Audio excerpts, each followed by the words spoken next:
तेजी से बदलती ये दुनिया और इसमें होने वाले विकास को बिना अपने इतिहास को जाने हम इतने तेजी से विकसित नहीं हो सकते थे, क्योंकि इतिहास के मिले अवशेष हमें भविष्य में आगे बढ़ने और विकसित होने में मदद करते हैं। फिर वो चाहे भौतिकतावाद में हो, आध्यात्मिकता में हो या फिर एक विकसित सभ्यता के रूप में ही क्यों ना हो। लेकिन वहीं दूसरी तरफ आज भी दुनिया के इतिहास में अभी तक हड़प्पा सभ्यता की लिपि को नहीं पढ़ा जा सका है, जिसके बाद से एक सवाल हमेशा से ये उठता आया है कि आखिर हिंदू सभ्यता में मिले अवशेष कहना क्या चाहते हैं। अब ऐसा भी नहीं है कि इसके मिले अवशेषों पर लोगों ने अध्ययन नहीं किया है, लेकिन एक बार इनके अवशेषों पर अध्ययन करने वाले और उससे जुड़े प्रश्नों के उत्तर को खोजने का प्रयास जवाहरलाल नेहरू विश्वविद्यालय में इतिहास के प्रोफेसर विजय सिंह के हाथों किया गया था। और ऐसा बताया जाता है कि जब उन्होंने सिंधु सभ्यता से जुड़े प्रश्नों के उत्तर को खोजना प्रारंभ किया तो उनके हाथ कुछ ऐसा लगा कि वो उछल पड़े और मारे खुशी के वो झूमने लगे। तो आखिर ऐसा क्या उनके हाथ लगा जिसको पाकर वो इतने ज्यादा खुश थे? तो इसको जानने के लिए आपको इस वीडियो को पूरा अंत तक देखना होगा। तो चलिए फिर शुरू करते हैं कि आखिर क्या है सिंधु घाटी के पीछे का रहस्य। तो कहानी की शुरुआत इस प्रकार होती है कि प्रोफेसर विजय ने घड़ी में देखा कि शाम के 6 बज रहे थे और पूरा कैंपस सन्नाटे को मात दे रहा था। तभी अचानक फोन की घंटी बजी और जब फोन उठाया तो आवाज आई, प्रोफेसर तुम जो काम कर रहे हो उसे तुरंत बंद कर दो वरना। बस इतनी ही आवाज आई। इसके बाद फोन कट हो गया और फोन कटने के कुछ देर बाद प्रोफेसर सोचते हैं कि आखिर कौन हो सकता है जो उनके रिसर्च को रोकना चाहता है। और फिर घबराए प्रोफेसर ने जल्दी से अपना ऑफिस बंद किया और तेज तेज कदमों से बाहर की ओर चलने लगे और खुद के ही कदमों की आवाज उनकी धड़कनें भी बढ़ा रही थी और मन ही मन ये भी सोचते हुए जा रहे थे कि आखिर किसको रहस्य का पता चल गया। फिर बाद में वो ये भी सोचते हैं कोई और उस रहस्यमय मुहूर्त तक मुझसे पहले पहुंचे, मुझे उससे पहले पहुंचना होगा और उसे खोजना होगा। तो इस प्रकार के ख्यालों में खोए हुए अपने ही धुन में प्रोफेसर यूनिवर्सिटी के गेट से जैसे ही बाहर निकलते हैं, इतने में ही उनके सामने 3 गाड़ियां आकर रुक जाती हैं और उनका रास्ता भी रोक देती हैं। अब इससे पहले प्रोफेसर को समझ पाते या चिल्लाते, गाड़ी से 3-4 लोग उतरते हैं और जबरन उनको गाड़ी के अंदर बैठाकर चल पड़ते हैं और किसी सुनसान प्राचीन खंडहर में लाकर प्रोफेसर को पटक दिया जाता है। और बेचारा प्रोफेसर भी इतना ताकतवर तो नहीं था कि उन सभी से मुकाबला कर सके। फिर कुछ देर बाद कुछ लोग प्रोफेसर के आसपास आकर खड़े हो जाते हैं और जितने भी लोग खड़े होते हैं उन सभी के चेहरों पर काला कपड़ा बंधा हुआ होता है, सिर्फ उनकी आंखें ही दिखाई दे रही होती हैं। ऐसे में उनको पहचानने की कोशिश करना पूरी तरीके से व्यर्थ था। फिर प्रोफेसर ये सोचने लगते हैं कि ये लोग ऐसा क्यों कर रहे हैं, क्या आज ही इनको ये सब करना था, जबकि अभी अभी मैंने अपने जीवन का सबसे बड़ा रहस्य खोज निकाला है, मेरी तो किसी से कोई दुश्मनी भी नहीं है। तो कुछ इसी प्रकार के विचारों में प्रोफेसर तो डूबे हुए थे कि इतने में ही उनके सामने जिन्होंने उसको किडनैप किया था उसका मुखिया आ जाता है और उसके चेहरे पर भी काला कपड़ा बंधा होता है और वो दिखने में काफी बड़े कद का लंबा चौड़ा बॉडी बिल्डर पहलवान की तरह लगता है। इतने में ही उनका बॉस यानी जो उसका मुखिया होता है गुंडों का, प्रोफेसर के सीधे सामने आकर बोलता है, ए प्रोफेसर तुम्हारा जो रिसर्च आर्यों के ऊपर हुआ है तुम उसको वापस ले लो वरना तुम्हारा जान जो है हम ले लेंगे। और ससुरा हम एक और चीज बता दे रहे हैं तुम्हें, ये आर्यवा विदेशी नहीं थे, ये भारतीय थे, समझ गए। अब इतना तो वो बोल ही रहा था, लेकिन अचानक ही वो प्रोफेसर के पास आकर उसके मुंह के सामने बोलता है रौबदार आवाज में, अरे प्रोफेसर तुम यो समझ लो हमारी अगर पहचान तुमने किसी को बताया तुम्हारे गुर्दा में इतना पीतल डाल देंगे कि तुम अपने आप को पहचानना भूल जाओगे, समझे। अब आगे से ये रिसर्च करना छोड़ दो वरना हम तुमको छोड़ेंगे नहीं, समझे कि नहीं। तभी प्रोफेसर अचानक से बोलता है, भाई माफ करना लेकिन तुमने जो मुझे किडनैप किया है और तुम जो आर्यों के बारे में बात कर रहे हो, जो मैंने इंटरव्यू दिया था कि आर्य भारतीय नहीं है, ये बात बीते हुए तो 6 महीने से ऊपर हो गए हैं और आप किसी को इस तरीके से पकड़ नहीं सकते, मार नहीं सकते। और वैसे भी मैंने जो लिखा है वही लिखा है जो इतिहास में था। अब आगे कुछ प्रोफेसर बोलते इससे पहले ही उस व्यक्ति ने उसका गला दबा दिया बड़े जोर से, जिस कारण से प्रोफेसर का सांस लेना भी मुश्किल हो रहा था। अब वो सोचने लगता है कि अब वो मर जाएगा और ऐसे लोग किसी पर दया भी नहीं करते हैं और दबे ही आवाज में वो गुंडों से कहता है, एक बार तो आखिरी ख्वाहिश पूछ लेते। तभी अचानक वो गुंडा प्रोफेसर का गला छोड़ देता है और कहता है, ए प्रोफेसर वाह ज्यादा तुम ज्ञान मत दो, समझ गए। ये बार तो हम तुमको धमकी देके और तुम्हारा बस गला दबा के छोड़ रहे हैं, वरना ज्यादा इतिहासगिरी करे ना तुमको सीधे ही हम लोग भेज दिया जाएगा, फिर वहां पर तुम अपना इतिहास सुनाना, समझे।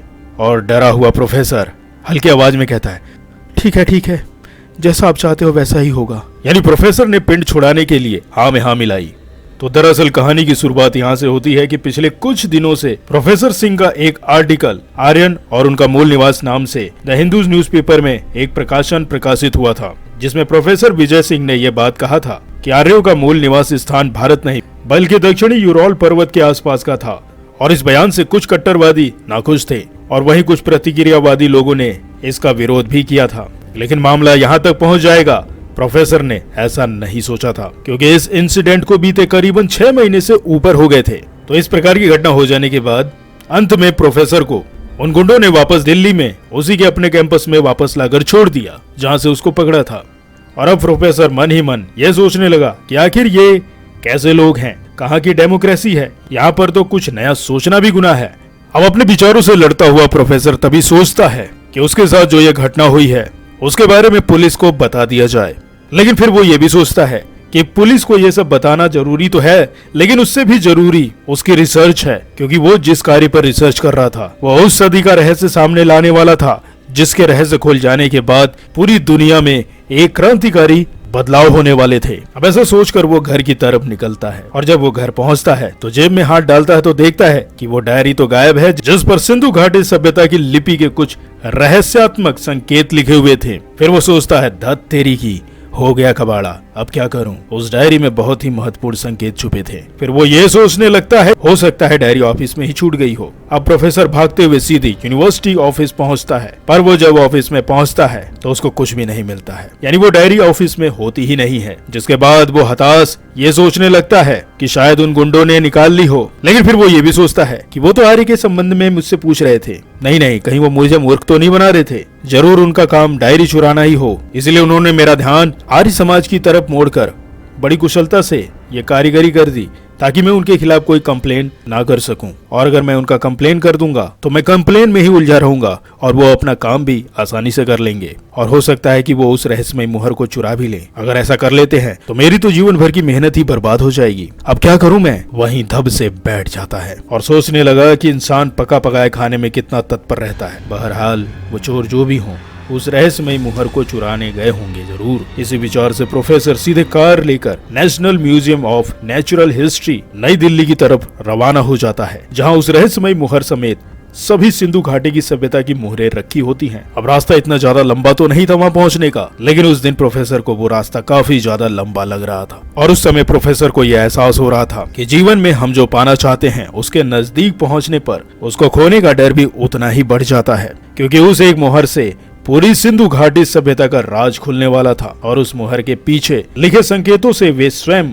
उस गुप्त रहस्य को दुनिया के सामने लाने से कुछ ही कदम दूर थे। और अब प्रोफेसर की कार म्यूजियम से लगभग 600 मीटर ही दूर होगी कि अचानक चारों तरफ से पुलिस ने उसे घेर लिया। और जब पुलिस ने उसको चारों तरफ से घेरा तो वो कुछ समझ ही नहीं पाया कि आखिर माजरा क्या है, पुलिस उसके पीछे क्यों है। तभी उनमें से दिल्ली पुलिस का एक अधिकारी तेज तेज कदमों से दौड़ते हुए प्रोफेसर के पास आकर बोला, प्रोफेसर साहब, आपको म्यूजियम में चोरी कराने के आरोप में अरेस्ट किया जाता है। तब उसने अपने हाथों में प्रोफेसर साहब की डायरी दिखाते हुए कहा, यह आपकी गिरफ्तारी का सबूत और आपकी हस्तलिखित डायरी है, जिसमें आपने हड़प्पा की कई मुहरें म्यूजियम से लाने के बारे में लिखी हुई है, और ये आपकी स्वयं की लिखावट है। और ये बात पुलिस ऑफिसर पूरे आत्मविश्वास के साथ बोलते जा रहा था और अंत में कहा, मेरे ख्याल से ये सबूत आपकी गिरफ्तारी के लिए काफी होंगे प्रोफेसर साहब। अभी प्रोफेसर बोलता है, धत तेरी की, चोर रहस्यमय मुहर ले गए, पीछे छोड़ गए मेरी डायरी, नामुराद कहीं के, सब कबाड़ा हो गया। और अब प्रोफेसर सारा वाकया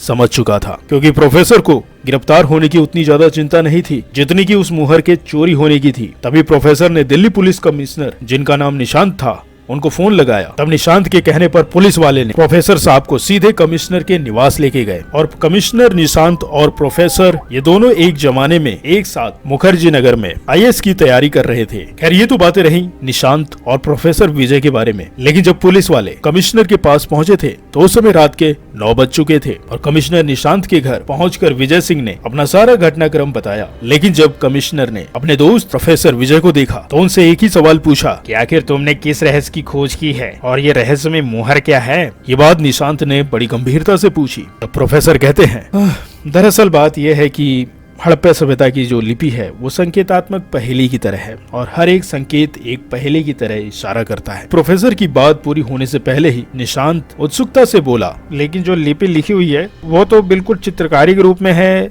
एक तो भाव को दर्शा रही है, इससे क्या मतलब हुआ? तो प्रोफेसर कहते हैं, हाँ अभी तक तो मैं यही सोच रहा था, लेकिन ऐसा नहीं है। ये सभी चिन्ह किसी एक रहस्यमय मुहर की तरफ संकेत कर रहे हैं। उसके बाद निशांत ने उनसे कहा, विजय बताओ तुम कहना क्या चाहते हो? तब प्रोफेसर कहते हैं, तो निशांत तुम हिस्ट्री के बारे में ये तो जानते ही होगे कि इंद्र के नेतृत्व में यानी 1500 से लेकर 1600 ईस्वी के लगभग आर्यों ने सिंधु सभ्यता पर भीषण आक्रमण किए थे और इन आक्रमणों से डरकर संदैव लोगों ने अपनी सारी धरोहर यानी सोना चांदी और उनके जो साहित्य थे उन्होंने किसी गुप्त स्थान पर रख दिया था और उसको छिपाकर कहीं चले गए थे और पीछे कुछ पहेली नुमा संकेत भी छोड़ गए थे ताकि कुछ वर्षों बाद जब आर्य वापस चले जाएं तो खजाना फिर से वो प्राप्त कर सकें। लेकिन सिंधु सभ्यता के लोगों ने जिस चित्रकारी के द्वारा उस खजाने के रहस्य अपनी सभ्यताओं और अपने खजानों को छुपाया था, जिस रहस्य प्रतीकात्मक रूप में, उसको आर्य समझ ही नहीं पाए और ना पढ़ सके और वो संपत्ति और सोना किसी गुप्त स्थान पर हमेशा के लिए सुरक्षित हो गया। और इतिहास गवाह भी है कि आर्यों को संदैव सभ्यता के निवासियों से कुछ भी नहीं मिला। अब इससे ये हुआ कि जो आर्य थे वो सिंधु घाटी के संदैव लोगों से, उनकी सभ्यता से काफी ज्यादा चिढ़ गए और उनकी सभ्यता को पूरी तरीके से उन लोगों ने तहस नहस कर दिया। अब कमिश्नर निशांत प्रोफेसर की बात सुनकर बिल्कुल स्तब्ध हो गए। तभी निशांत कहता है प्रोफेसर से, मान ले कि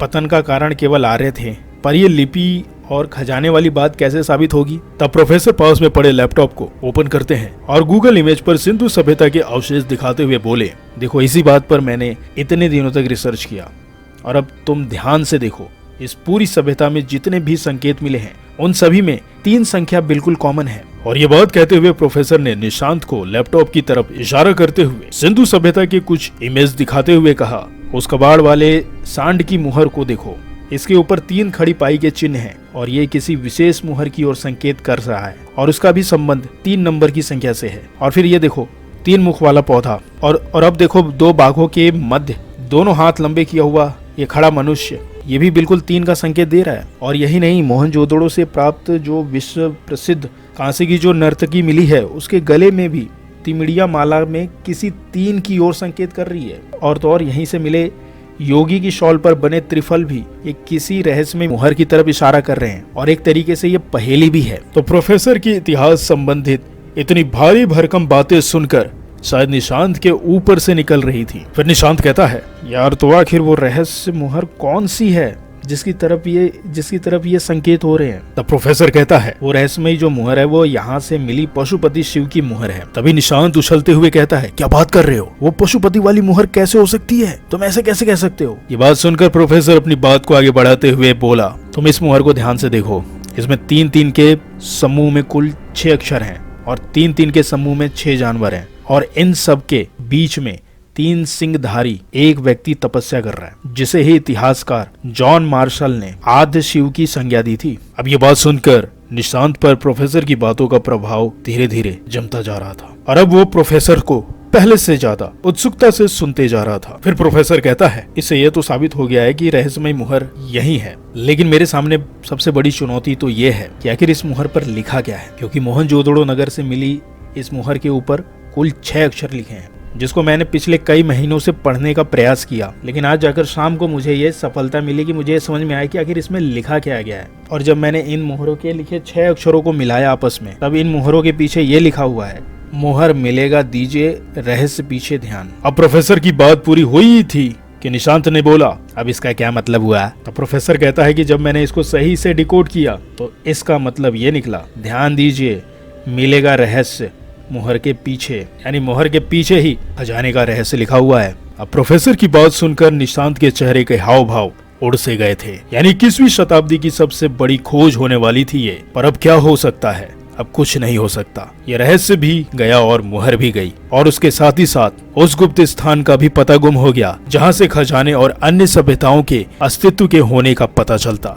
यानी प्रोफेसर उदास होकर थम से बैठ गया और सोचने लगा कि जीवन भर हम जिस मंजिल के भागते फिरते रहे, तो अंत में हमें ज्ञात होता है कि हाथ कुछ नहीं आया। ये बात करते करते चारों तरफ सुन्न सन्नाटा छा गया। घड़ी में देखा तो रात के 10 बज चुके थे। तभी अचानक कमिश्नर साहब के मोबाइल पर घंटी बजी और उन्होंने जब कॉल रिसीव किया तो दूसरी तरफ से आवाज आई, सर मैं नई दिल्ली का थाना प्रभारी दलपत सिंह बोल रहा हूँ। जिस म्यूजियम में चोर घुसे थे उसकी सीसीटीवी फुटेज मिल गई। उसको देखने से स्पष्ट हुआ कि चोर किसी विशिष्ट वस्तु को ढूंढ रहे थे जो शायद उनको नहीं मिली। अब वो बिना चोरी किए वहां से लौट भी गए हैं। हालांकि हम उनको पहचान नहीं पाए क्योंकि उन्होंने अपने चेहरे को ढक रखा था। तभी निशांत फोन उठाते हुए उठते हैं और कहते हैं, क्या सही में चोर कुछ नहीं ले गए? हाँ सर, तो फिर वो मुहर मेरी प्रभारी से बात कराओ अभी। तभी दलपत सिंह ने पास ही खड़े म्यूजियम प्रभारी को फोन दिया और म्यूजियम प्रभारी कहता है, यस सर, मैं म्यूजियम प्रभारी आर.के. त्रिपाठी बोल रहा हूँ। फोन से आवाज आती है, त्रिपाठी जी, आपके म्यूजियम के अंदर जो सिंधु घाटी सभ्यता की मुहरें रखी गई थी ना, वे अभी कहाँ हैं? ये बात कमिश्नर निशांत म्यूजियम प्रभारी से पूछते हैं। तभी म्यूजियम प्रभारी कहता है, सर वो तो कल से राष्ट्रपति भवन में 3 दिन की प्रदर्शनी हेतु गई हुई है। ये बात सुनकर निशांत काफी खुश हुए और उछल पड़ा और साथ में प्रोफेसर भी उत्सुकता के साथ खड़े हो जाते हैं। तभी निशांत ने राष्ट्रपति भवन कार्यालय के सुरक्षा इंचार्ज को फोन लगाया। जय हिंद सर, सुरक्षा प्रमुख टी.के. मिश्रा बोल रहा हूँ। जय हिंद जय हिंद, मैं पुलिस कमिश्नर निशांत बोल रहा हूँ। मिश्रा जी, आपके अधीन 3 दिवसीय प्रदर्शनी हेतु दिल्ली म्यूजियम से कुछ प्राचीन मोहरें आई थी। जी सर, वे सभी सुरक्षित हैं और मैं उसके पास ही खड़ा हुआ हूँ। अच्छा, जरा देख कर बताइए कि उनमें पशुपति शिव की 3 सिंग वाली मुहर है क्या? और एक चीज और, उसके पीछे लिखा हुआ है। तो कमिश्नर की ये बात सुनकर सिपाही भी कुछ देर बाद कहता है कि सर मैं अभी चेक करके आपको बताता हूँ। तो कुछ समय के बाद सिपाही कहता है, जी हाँ सर, मुहर सुरक्षित है और पीछे छोटे छोटे अक्षरों में कुछ लिखा है तो है, कोई रहस्यात्मक लिपि लग रही है और नीचे एक छोटे नक्शे की तरह कुछ दिख रहा है। और जैसे ही फोन कटा, निशांत और प्रोफेसर दोनों चैन की सांस लेते हैं और फिर निकल पड़ते हैं उस मुहर को देखने के लिए। लेकिन उस रहस्यमय मुहर के पीछे आखिर सिंधु सभ्यता से संबंधित कौन से वो राज हैं? क्या वो खजाने के राज हैं या फिर उनकी सभ्यता से जुड़े कुछ अन्य जानकारियां शामिल हैं जिसको अभी तक पूरी दुनिया जान ही नहीं पाई है? ये भी रहस्य प्रोफेसर की डायरी चोरी होने के साथ साथ हमेशा के लिए रहस्य ही बन गया। लेकिन अगर आपको यह रहस्यमयी जानकारी अच्छी लगी तो इस वीडियो को अधिकतर लोगों के साथ शेयर करिएगा। फिर मिलते हैं किसी दूसरे टॉपिक के साथ, तब तक के लिए नमस्कार।